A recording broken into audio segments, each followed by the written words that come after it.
There's a homeless dude building a fire in the middle of the parking lot. Okay, so like he's got a map. Think of homeless. Now think of the craziest homeless person you ever seen. That's what he looked like, right? I didn't give him money or anything. I just asked him. I said, "Can you do something for me?" He says, "Sure." I said, "Can you pray for me?" That's it. I'm a Christian, 100%, and that was it. So this guy was on Bradley Martin's podcast, and he talks about how he was an atheist until he asked God to heal his daughter. So make sure to watch till the end because I have a Bible verse that will tie all of this together. Let's get right into it. Becoming a real Christian really only happened about 7 months ago. But up until then, this was a struggle. Yeah. That's really recent. Yeah, this was what changed? Man, I've been searching for a long time. I was an atheist, hardcore. Like I would have debated anybody. You sat me down and debate. This is crazy. Okay, this is really interesting. Yeah. Why did you identify like that? Why did that start before we get into the God thing? Yeah. So a real atheist is actually closer to God than somebody who doesn't think about this stuff. Because a real atheist is looking. Yeah. You know, like most people don't even think about it. They don't really look, right? If you ask them, they'll give you an answer, but they're not really like, for whatever reason, I was always searching. Like, what's the answer? What started all this? So as a young man, I was an atheist because the world evidence to me was like, oh, there's no magic. It's all science and what's in front of your face. It's the physical world. I love how he's like, real atheists are actually closer to God than just normal people. And I would say that's a fair point because, like you said, a lot of people just don't think about it. Atheists are thinking about it. They have to decide, is God real? What's the meaning of life? So cool. So I was always searching. So that's how it started. And then I eventually became agnostic because, make a long story short, I realized how arrogant I was. Like, I'm pretty damn arrogant to say there is no God, absolutely. So I'm probably more agnostic. Like, I just don't know. I just don't know what the answer is. Yeah. And then about 7 years ago, we interviewed Bishop Barron. He's a Catholic bishop. And I found him because he's really, really smart and he'll debate and communicate anything openly. And I watched him. There was a clip. Jordan Peterson kind of opened me up to the wisdom of religion. Because at that point, I thought religion was just stupid and whatever. And, Jordan Peterson's done this very well. He's like, actually, there's a lot of wisdom and it's what built society and civilizations. So shout out to Jordan Peterson for helping lots of people just realize, you know what? It's not that stupid to believe in God. Opening me up to the wisdom, but I don't believe in the esoteric or supernatural part. I just said, oh, there's wisdom here. Okay. Yeah. Then I saw Bishop Barron do a video on Jordan Peterson and I liked him. And I said, boy, this will be cool on my podcast to interview him, ask him these questions. So we went down to Santa Barbara at the time. That's where he was located. And that interview was real questions for me. And now at the time, I know what was happening. But at the time, although I didn't realize what was happening, I was being pulled. I could feel it. I feel like, this is weird, man. I feel like I'm being pulled in this direction. 7 years ago. Yeah, like I'm meeting these Christians, and they're just such good people, and I just feel like I'm really being pulled in this direction. Like, this is weird, but big part of me is like, I don't believe in that magic. That's how I would have said it. Yeah. But I was being pulled in that direction. So anyway, for 7 years, kind of just continuing to search, continue to dabble. Meet Arthur Brooks, good friend of mine now. He's a professor at Harvard, and he's Catholic, but very smart scientist. Met him, and that pulled me closer because he's very intelligent, so he could discuss things at that level. Kept pulling me.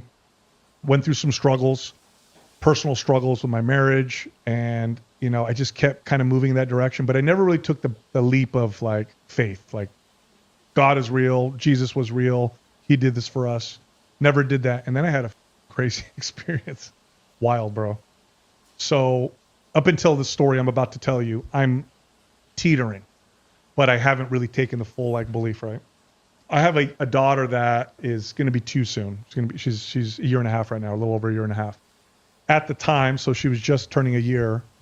My wife had noticed some maybe developmental issues with her movement and stuff. Nothing major, like nobody could tell, but moms are very intuitive.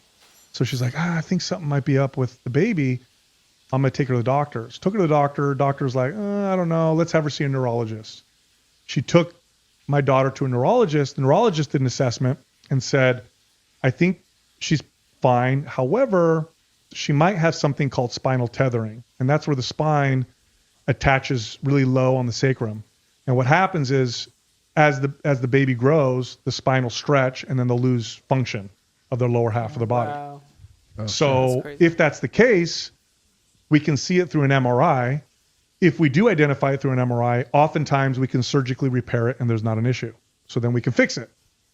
However, your 1-year-old's going to have to get an MRI if you want to know for sure.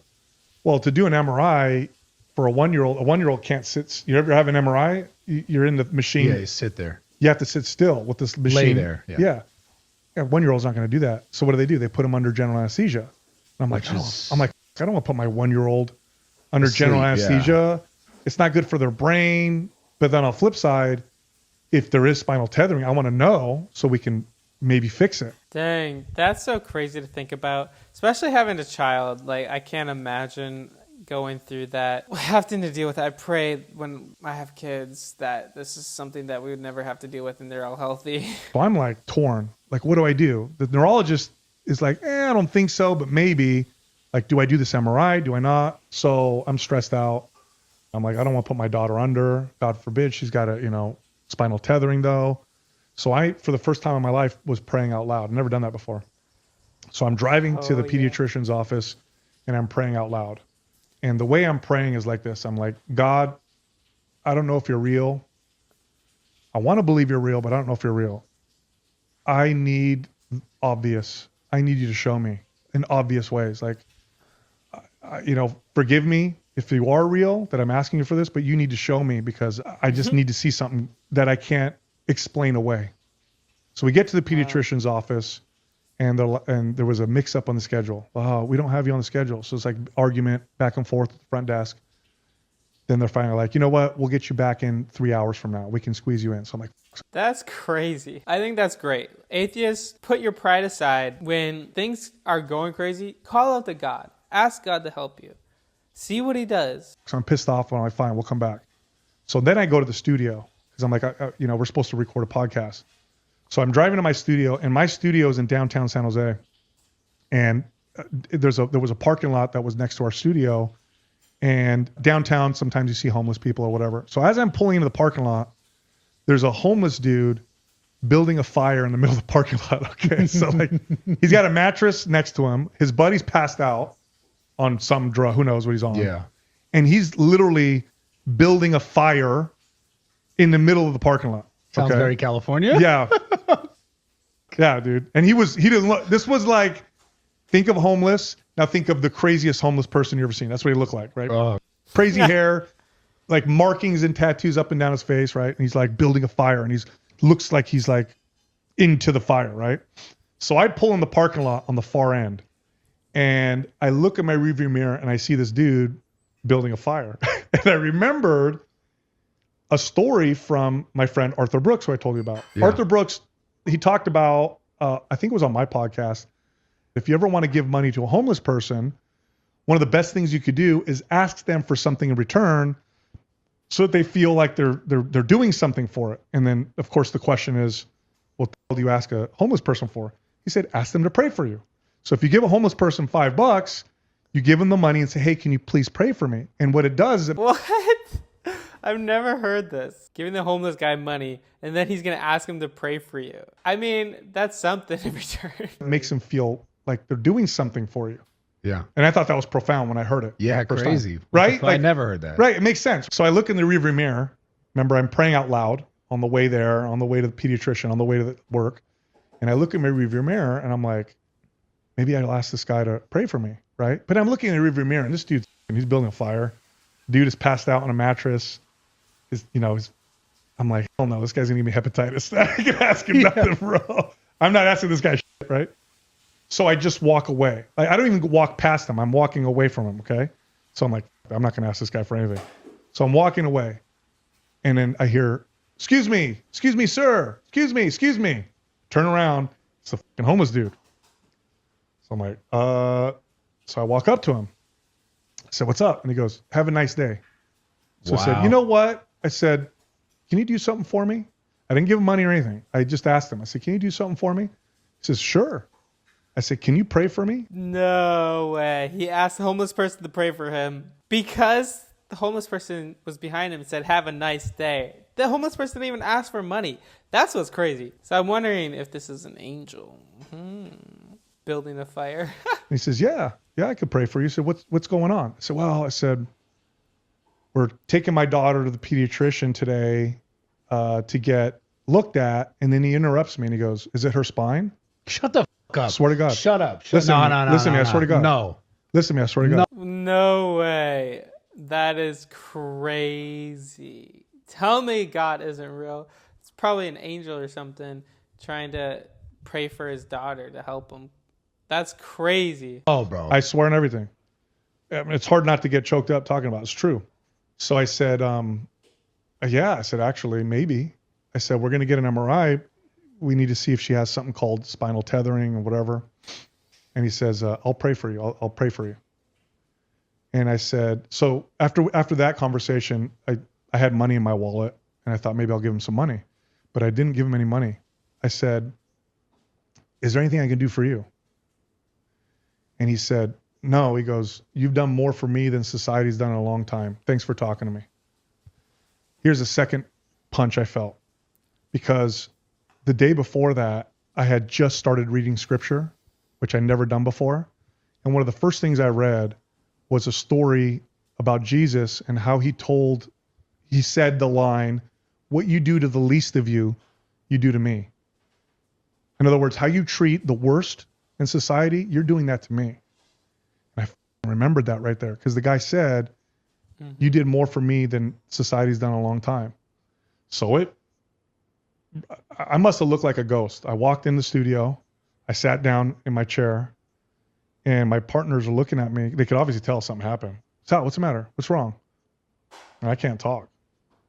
I'm afraid of opening my mouth. So finally I start talking and I start to tear up. And I'm Wow. Won't God do it? That's such an amazing thing. Wow. A homeless person, probably an angel, maybe Jesus. Whatever you do unto the least of these, you do unto me. I wish he gave him money, but the homeless person didn't want money. So that's crazy. Tears are coming down. I tell him, that was God, man. He goes, I don't know what that means. But that was definitely obvious. I asked for obvious. He sent me something obvious. So we recorded a podcast after I gathered myself, and I'm on my way to the pediatrician's office. I'm praying out loud again. God, I know that was you. I saw that. I said, but I don't know what that means. What does that mean? Does that mean we do the MRI? Does that mean we don't? I don't know what that means. So I get to the pediatrician. Now, mind you, one of the challenges we have was that my daughter, she's one, she's shy. When we go to the doctor, she's grabbing onto my wife and buries her head and doesn't want to come off. And if we peel her off to get weighed or checked, she cries. Yeah. So I'm already like, how is she going to do this test? My daughter's going to cry the whole time. She's not going to want to do anything, because the test involved picking this up, climb over here, reach for this. Can you say this? Can you do that? Right? I'm like, what's going to happen? Bro, I get there. We bring my daughter in there, and all of a sudden my daughter becomes a performer. Everything the pediatrician asks, it was like, bro, what the she's climbing, she's reaching, she's laughing, she's interacting for the whole thing.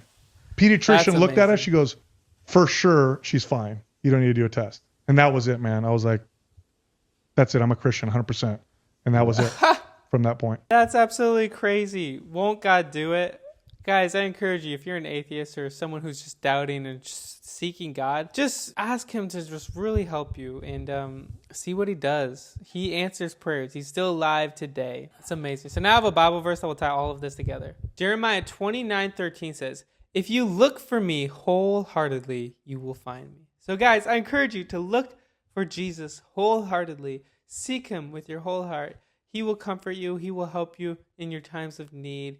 He's the breath in life. He's the living water where you will never have to thirst again. Do that today. Admit that you're a sinner. Believe that Jesus died on the cross and rose again in 3 days so that you can be saved. Make him your Lord and Savior over your life. Do that today, guys. In the description below, you can decide to follow Jesus. Click the link and it will walk you right through that. That would be amazing. Anyway, guys, thank you so much for watching. Please like this video and subscribe. I'm trying to hit 100,000 subscribers by the end of the year. So thank you for all your love and support. It means the world to me. So I love and appreciate you all. And guys, you might like this video here. Peace.